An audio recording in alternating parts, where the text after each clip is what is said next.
It is one of life's most difficult, most tender moments, isn't it? That time when someone we care deeply about is facing their final chapter. We want to be there for them, to offer comfort, to ease their way. But often, the words just don't come easily, or worse.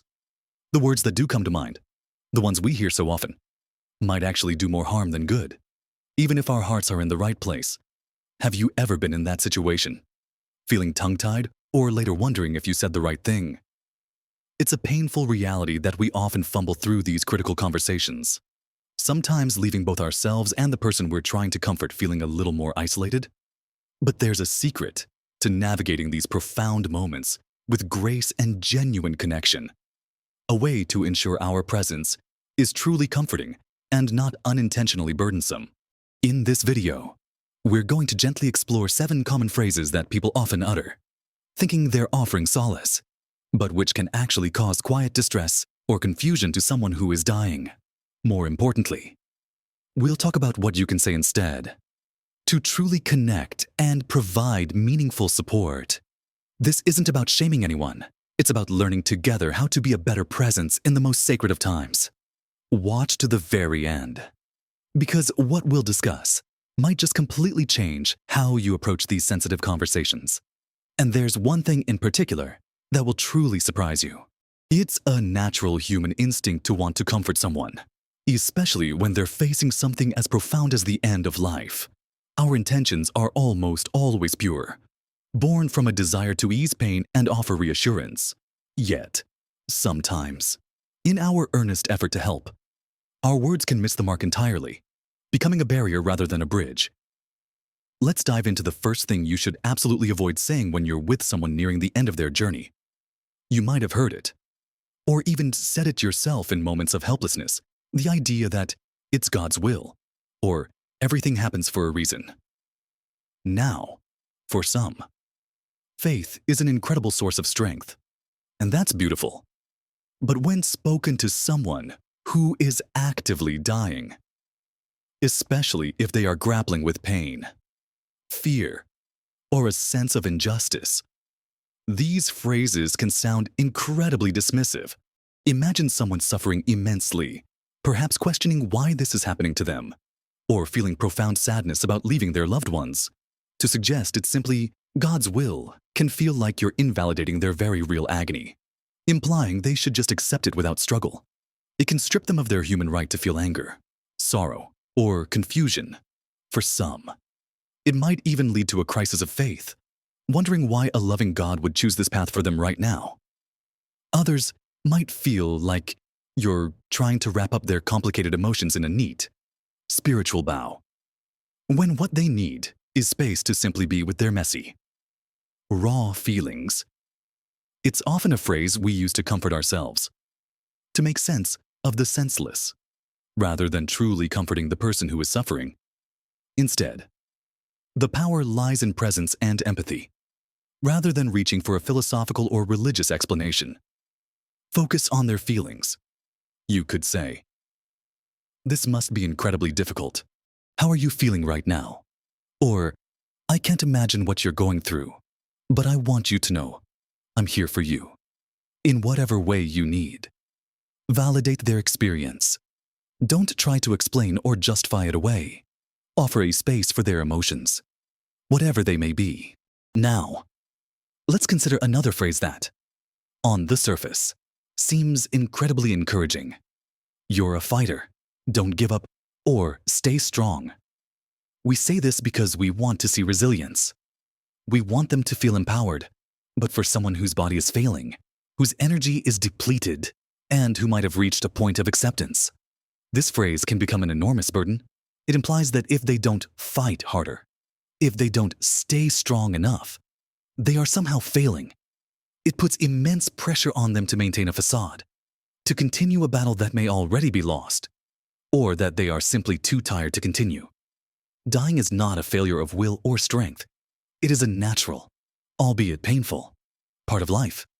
They might be longing for peace, for rest, and to be told to fight can make them feel guilty for wanting to let go.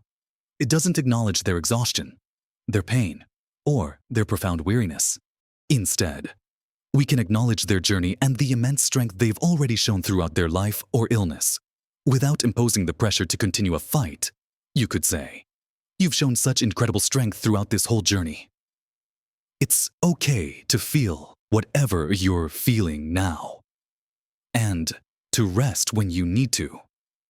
Or, "I admire your courage, and I'm here to support you in whatever way you need," whether that's to talk or just to be here quietly. This offers them permission to be authentic, to be tired, to be ready for what comes next, without judgment or expectations. It affirms their past strength while honoring their present reality.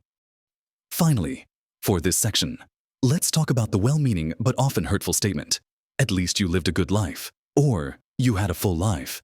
This is usually said with the intention of reminding them of the positives, of the richness of their past, and certainly, we all hope for a good and full life.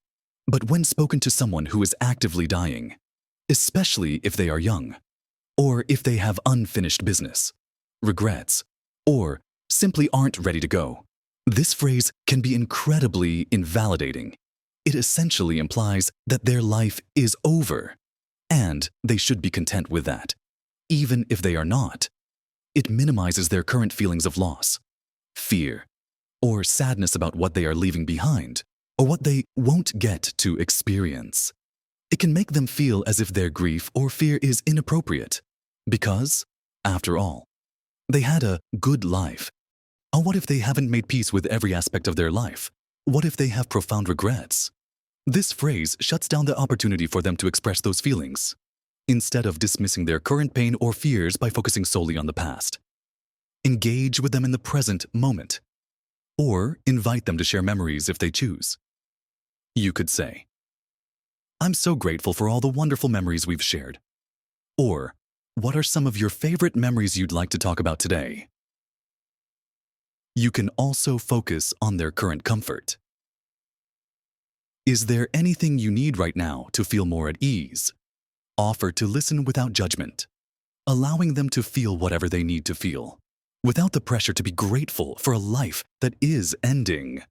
Our goal is to be a presence that allows for all feelings, not one that tries to dictate what they should be feeling. Understanding what not to say is just as important as knowing what to say. And sometimes, the seemingly innocuous phrases can be the most damaging, simply because they aren't quite right for the profound, sacred space of someone's final days. Let's move on to another common phrase we often hear, one that's meant to express solidarity, but can actually create distance. "I know how you feel." This phrase, while intending to convey empathy, almost always falls short and can feel dismissive to someone who is dying. The truth is, unless you have experienced the exact same prognosis, the exact same pain, the exact same emotional and spiritual journey towards death, you simply cannot truly know how they feel. Each person's experience of dying is incredibly unique, shaped by their life, their relationships, their beliefs, and their specific physical and emotional challenges.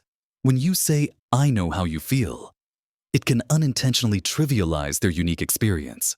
It can make them feel unheard, misunderstood, or as if their profound journey is being reduced to something easily relatable. They might feel like you're trying to take ownership of their pain, rather than truly acknowledging it. It shuts down the opportunity for them to explain what they are feeling, because you've already claimed to understand. Instead, a more authentic approach is to acknowledge their unique experience and express empathy without claiming to understand. You could say, "I can't truly imagine what you're going through, but I want you to know I'm thinking of you, and I'm here for you." Or, "This must be incredibly lonely, frightening, painful. I'm so sorry you're going through this." These phrases open the door for them to share more, if they wish, because they hear genuine compassion and a recognition of the depth of their situation, rather than a premature assertion of understanding. It's about being present with their reality, not projecting your own. Next, let's consider the phrase many of us automatically reach for when we want to help. Is there anything I can do for you? While this question comes from a place of genuine care, when directed at someone who is dying, it often puts an unexpected burden back on them. Think about it, a person who is dying is often experiencing extreme fatigue, pain, emotional distress, or cognitive fog. They may not have the energy, the mental clarity, or even the emotional capacity to think of specific tasks, articulate their needs, or delegate responsibilities. Asking such an open-ended question places the onus on them to generate ideas and then ask for help, which can feel overwhelming. They might even feel guilty saying yes because they don't want to inconvenience you, or they might feel embarrassed to admit what they truly need. Sometimes, they simply don't know what they need, beyond comfort and presence, instead of a broad, open-ended question. Offer specific, actionable help. This takes the mental load off them and makes it incredibly easy for them to accept or decline. For example, you could say, "I'm heading to the grocery store. Can I pick anything up for you?" Or, "I'd love to sit with you for a while," or read to you if you'd like. You might offer, "Can I take care of your mail or run some errands for you today?" Or, "Would you like me to tidy up a bit around here?" Making concrete suggestions allows them to simply say yes or no without having to expend precious energy trying to figure out what assistance they require. It demonstrates not just a willingness to help, but a proactive understanding of their potential needs. It's about serving, rather than asking them to direct your service. Finally, for this part, let's discuss phrases that offer false reassurance, such as, "Don't worry, you'll be fine," or "You're going to beat this." These statements are often said out of a desperate hope, a desire to instill optimism, but they can be incredibly cruel to someone who knows, deep down, that they are not going to be fine in the way you mean. When a person is dying, especially if they have received a terminal diagnosis, they are often painfully aware of their prognosis. Offering false hope denies their reality and can make them feel profoundly misunderstood and isolated.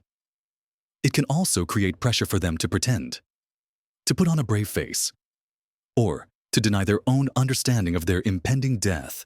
They might feel they can't express their fears or anxieties because you're expecting them to remain positive. This prevents them from preparing emotionally, spiritually, or practically for what's to come, and from engaging in important conversations about their wishes or goodbyes. It also removes their agency to accept their situation and find peace. Instead, validate their fears and offer comfort in the present moment, focusing on being a source of genuine support, not a dispenser of unrealistic expectations. You could say, "It's natural to feel worried. What's on your mind right now? I'm here to listen." Or, "I can only imagine how overwhelming this must be. I'm here to sit with you, to talk, or just to be quiet. Whatever you need." Focus on listening to their concerns, acknowledging their reality, and offering a safe space for them to express any and all emotions, whether they are fears, hopes, or acceptance. Your presence, acceptance, and willingness to share in their vulnerability are far more powerful than any empty promises. It's about honoring their truth, not imposing a narrative of recovery that isn't their reality. We've covered quite a few phrases that, with the best of intentions, can inadvertently add to someone's burden when they are facing their final days. The phrases we've discussed, from "It's God's will" to "You're going to beat this," all stem from a place of wanting to comfort. But they often miss the mark by denying the dying person's reality, invalidating their feelings, or placing an undue burden on them. But there's one more, perhaps the most surprising and yet incredibly common thing, that we often say without thinking, that truly needs to be avoided in these sensitive moments. It's a phrase so ingrained in our daily interactions that it almost comes out automatically, a social nicety that we hardly ever question. And that phrase is, "How are you?" Now, you might be thinking, what's wrong with "How are you?" It seems harmless, even polite, and in almost any other context, it is. But when someone is dying, the general, casual, "How are you?" can be incredibly burdensome. Think about it.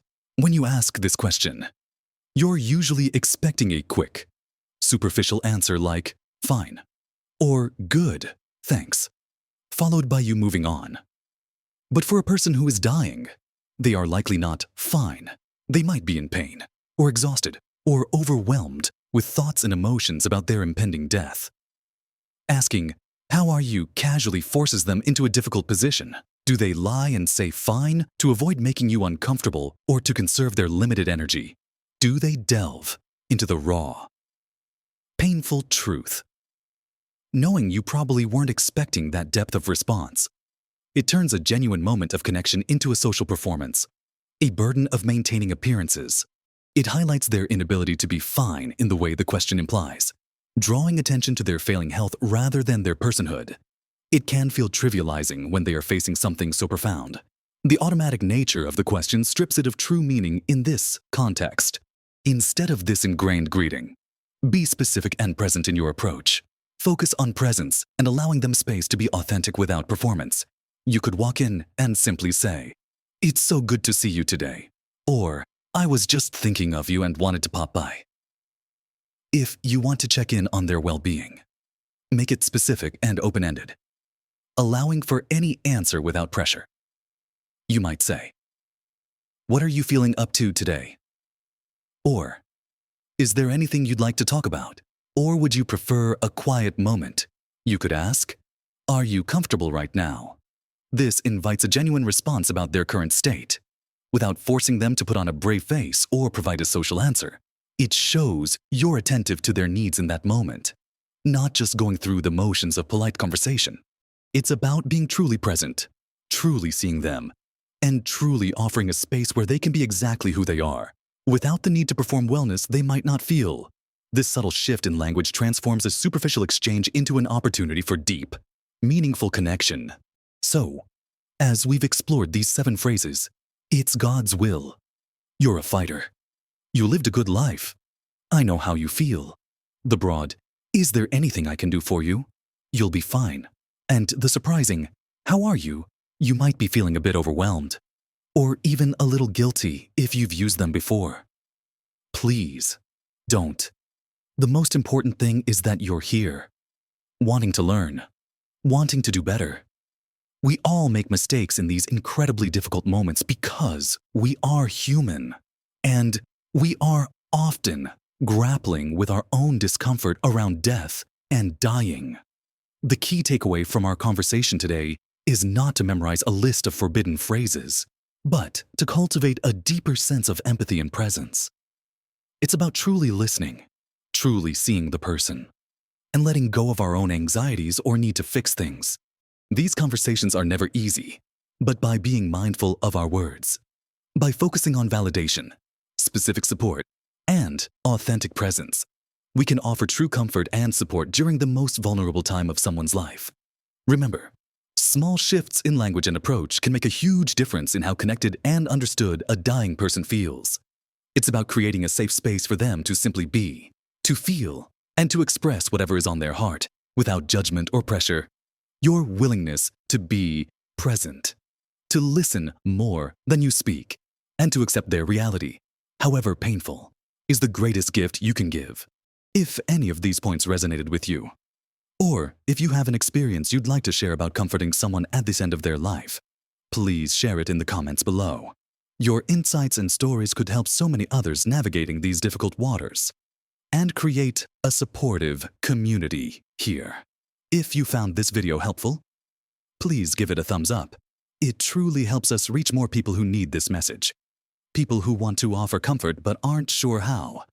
And if you haven't already, subscribe to our channel for more content dedicated to helping you live your best life at every age and navigate life's most profound moments with grace and understanding. Thank you for joining me today, for opening your heart to these important conversations. Let's continue to support one another with kindness and presence. Live your best life at every age and with every interaction.